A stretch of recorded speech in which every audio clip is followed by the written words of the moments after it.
Max के founder सुशील केडिया जुड़े हैं। आइए उनसे समझते हैं कि इस समय मार्केट का टेक्निकल सेटअप है कैसा और बाजार का ट्रेंड कैसा दिख रहा है।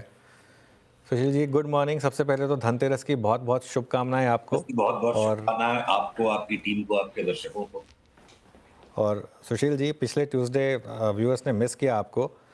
आप विपाशना पर गए और आपका टारगेट आ गया निफ्टी पर ऑलमोस्ट 23,500 वाला। हुँ। तो ये बताइए, उस समय जो आपने एक व्यू लिया था मार्केट में करेक्शन का, तो ऐसा क्या आपने च्यवनप्राश खाया था जो व्यू निकाला था? और अब यहाँ पर क्या, क्योंकि वो कंसेंसस एंटी कंसेंसस व्यू था एक उस समय, और अब क्या वो करेक्शन पूरी हुई मार्केट में?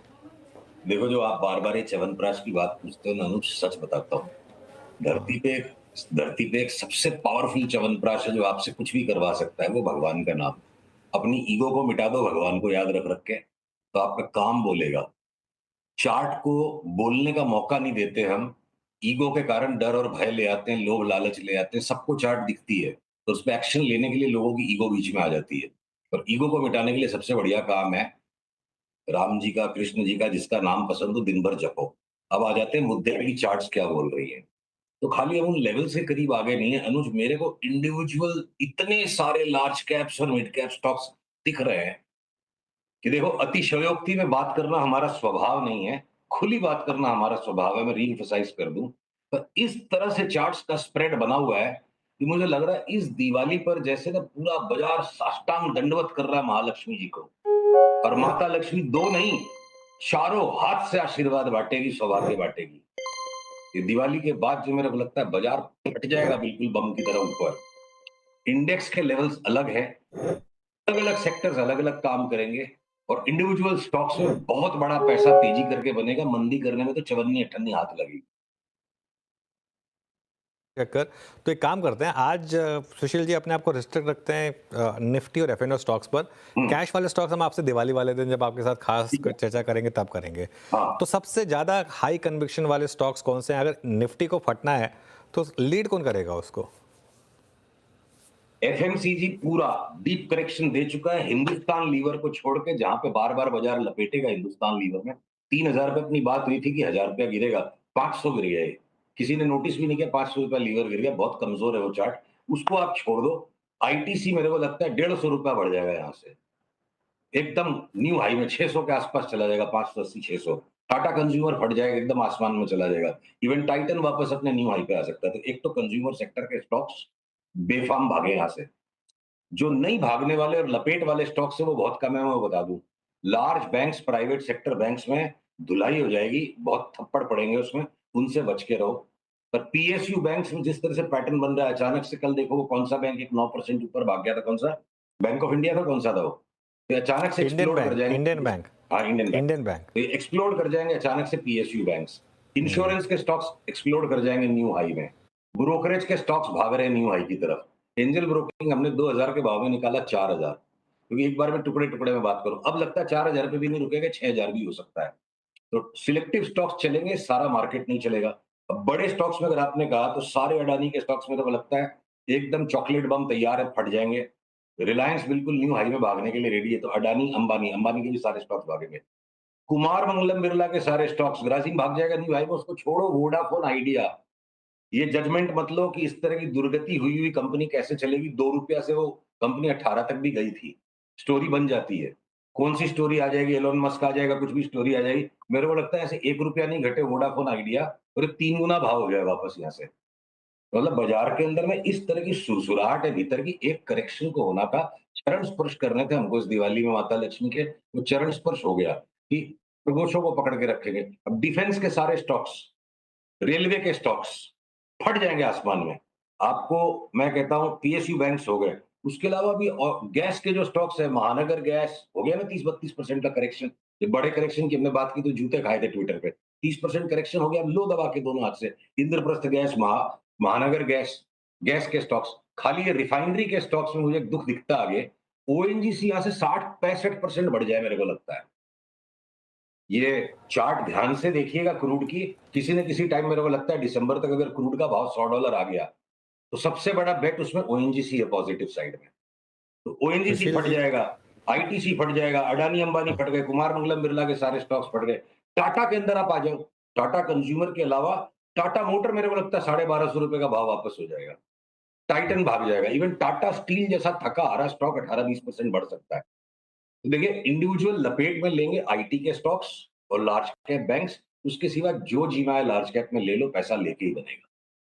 ये थोड़ा कॉन्ट्राडिक्टरी नहीं भी हो गया कि अगर क्रूड 100 पर आ गया तो वो लॉजिकली तो in that case IT out perform करे और बाकी स्टॉक्स गिरे, लेकिन आप कह रहे हैं क्रूड 100 पर आ जाए और मार्केट भी फट जाए। तो मेरा एक अनुरोध है, आज थोड़ा त्योहार का माहौल है, कुछ मन की बात खुल के कहने दो। हाँ बिल्कुल, मैंने कभी मना नहीं किया आपको मन की बात हाँ, कहने से। देखो जंग में, मोहब्बत में और मार्केट में लॉजिक का क्या काम है? लॉजिक नाम की चिड़िया का जंग में, मोहब्बत में और स्टॉक मार्केट में काम क्या है, ये बताओ मेरे को। नहीं, जंग तो मैंने कभी की नहीं तो मुझे पता नहीं। अरे और साले दिन भाव की लड़ाई से बड़ी कोई बाकी दोनों तो खैर आप सही बोल रहे हैं। मोहब्बत में लॉजिक तो क्या कुछ भी नहीं चलता, लेकिन रोमांस और वैसे मतलब आप बिल्कुल सही कह रहे हैं ये बात तो। ये लॉजिक लॉजिक लगा लगा के तो तकलीफ है ना। हम्म। जिसने जिंदगी में आई लव यू बोलना सीख लिया वो सुखी रह गया, और जिसने बहस कर ली उसका काम हो गया। वही तो है स्टॉक हम्म। मार्केट भी। नहीं, कई बार आई लव यू बोल के भी काम नहीं चलता है ना सुशील जी। खैर एनीवे वो थोड़ी सी अलग है डिस्कशन वो हो बात ठीक है, गई। लॉजिक मार्केट पे आता है अब इस समय, मतलब आप कह रहे हैं कि क्रूड भी भाग सकता है और मार्केट भी भाग सकता है। बिल्कुल। देखिए क्रूड अगर हो सकता है कि कोई जियोपॉलिटिकल सिचुएशन ऐसी बनती चली जाए कि एक बार क्रूड में बड़ा स्क्वीज आ जाएगा। देखिए क्रूड की मेरी थ्योरी सिंपल है, salaries, rentals, energy prices will go up to the point that economies can tolerate them. Crude जब $0 के नीचे गया था ना, उस दिन पूरा संसार बंद हो गया था, ताला लग गया था पूरे संसार को। तो ये मन की भ्रांति है कि क्रूड बढ़ेगा तो इकोनॉमी कमजोर हो जाएगी। मकान मालिक उतना ही किराया वसूलता है जितना भाड़ेती दे पाएगा, गला नहीं घोटता है वो। तो the rent cost of energy is the cost of doing business. जितना बिजनेस सस्टेन कर पाएगा उतना ऑयल कार्टेल प्राइस को बढ़ा लेता है। तो क्रूड की बड़ा बदला, बड़ी तेजी, ब्याज की दरें बढ़ना खराब नहीं है, अच्छी हेल्थ का साइन है कि खर्चा बढ़ा बढ़ा के आप कर पा रहे हो। तो क्रूड में अगर स्पाइक आ गया तो रिफाइनरीज को चोट लगेगी, ओएनजीसी फट जाएगा। उसमें तो हमारी ओएनजीसी की चार्ट पे हम तो खैर ये बेस कर रहे हैं और रिवर्स कैलकुलेशन कर रहे हैं कि इतनी बड़ी चाल ओएनजीसी में कैसे आ सकती है। चाल ये क्यों करके आ सकती है कि 86 के ऊपर क्रूड निकल गया तो सीधे 100 पे रुकेगा। और मेरे को लगता है ईरान की और इजराइल की सिचुएशन में अभी तो क्या है कि सैबर रैटलिंग हो रही है, शैडो बॉक्सिंग हो रही है, असली बॉक्सिंग मचेगी यूएस इलेक्शंस के बाद। तो उस सिचुएशन में हमारे लिए ऑयल का बेट बेस्ट है ओएनजीसी। बिल्कुल। अच्छा, आईसीआईसीआई बैंक का चार्ट देखिए एक बार सुशील, यहाँ पर कुछ व्यू बन रहा है कि आज इसने फ्रेश ऑलमोस्ट अब ऑल टाइम हाई के कदम, मतलब उसकी तरफ बढ़ रहा है ऑलमोस्ट। देखिए ये जो हाई हाई वाई का जो गेम है ना अनुज, ये नजरों का धोखा है। ये एचडीएफसी और आईसीआईसीआई बैंक दिन में दोनों में 26-26% है। कृपया मुझे क्षमा कीजिएगा, खुल के बात करनी है, त्योहार का समय, कोई जबान दबा के बात करने की जरूरत नहीं है। मेरे को लगता है एचडीएफसी बैंक और आईसीआईसीआई बैंक की ये हालत हो जाएगी चार्ट्स की, लोग बोलेंगे दुख काहे खत्म नहीं होता है रे। ये सिर्फ एक फेक रैली है। ये न्यू हाई वाई से कुछ नहीं होगा, ना बुल कमा पा रहा है ना बेयर कमा पा रहा है।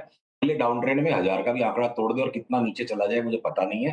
30-35% तक की नीचे जगह है। वो अच्छे रिजल्ट्स आ गए, बढ़ गया और ₹20 बढ़ जाएगा। ढांचा जो है ना, यहाँ बुलिश होकर के आईसीआईसीआई और एचडीएफसी बैंक में बहुत बड़ी तबाही हो सकती है। हम एकदम दूर रहेंगे लार्ज बैंक से। पैसा लिमिटेड है, दिमाग लिमिटेड है, कितने स्टॉक संभाल पाएंगे। हमको एफएमसीजी में दबा के तेजी करनी है। हमको ये इंडस्ट्रियल ग्रुप्स में अडानी अंबानी में कुमार मंगलम बिरला के स्टॉक्स में तेजी करनी है, टाटा के स्टॉक्स में तेजी करनी है। हो गया बस। इससे ज्यादा पैसे और दिमाग कहाँ पे है? नहीं फंसना हमको इन बैंकों में। Large cap IT, Sushil large cap IT पर क्या व्यू होगा? लार्ज कैप आईटी लपेट रहा है सबको, और जब भी बाजार में करेक्शंस आएंगे मेरे को लगता है लार्ज कैप आईटीज और बैंक्स धोखा देंगे बार बार। ये टूटते रहेंगे तब तो एक रीजनेबल इंडेक्स की राइज में आपके अडानी अंबानी कुमार मंगलम बिरला और टाटा सारे एक साथ बढ़ जाएंगे। उन सबको एक साथ बढ़ाने के लिए किसी को तो घटना पड़ेगा। वो घटने का काम बैंक्स और आईटी के स्टॉक्स करेंगे। अभी तो चार्ट्स वैसी हैं, चेंज होगी तो हम आपको वीक टू वीक अपडेट कर देंगे। हम आईटी के 100 शेयर नहीं लेंगे यहाँ पे। अगर वो कोई लेकर के 5% में मिल जाएगा, मेरे को 50% कमाने का मौका अगर आईटीसी देगा और 60% कमाने का मौका ओएनजीसी देगा, तो मेरे को बताओ मैं आईटी के स्टॉक्स लूं क्यों?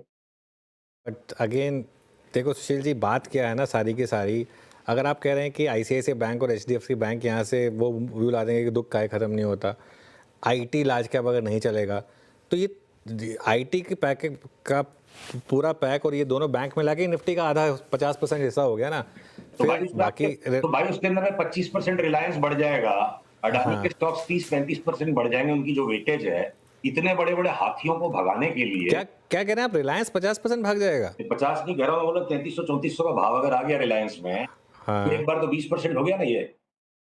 ओके, न्यू हाई ठीक आ है। जाए रिलायंस और में, 3300-3400 का भाव आ जाए, 450 के ऊपर जियो फाइनेंस चला जाए, हाँ, तो भाई बड़े बड़े हाथियों को जब आपको भगाना है, बाजार उस तरफ रेडी है, तो फिर घोड़ों को, गधों को थोड़ी चोट ज्यादा लगेगी।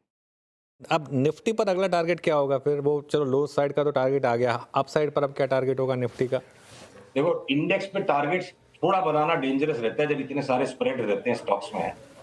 अब अच्छा, इंडेक्स के टारगेट के पहले एक चीज बताऊं, ये बजाज ऑटो, हीरो मोटोकॉर्प, इनके लॉन्ग टर्म टॉप बन गए, अगली रैली में इनको बेचना ही है। तो इंडेक्स हो सकता है 26,000 के ऊपर जाके नया हाई भी बना दे, हो सकता है 25,200 तक ही रह जाए और फिर भी इंडिविजुअल स्टॉक्स इतने बड़े चाल हो जाए। इंडेक्स की चाल कॉम्प्लिकेटेड है Anuj. We have a complicated relationship with the index. Straightforward love affair individual stocks के साथ है। इंडेक्स को बाद में देखेंगे।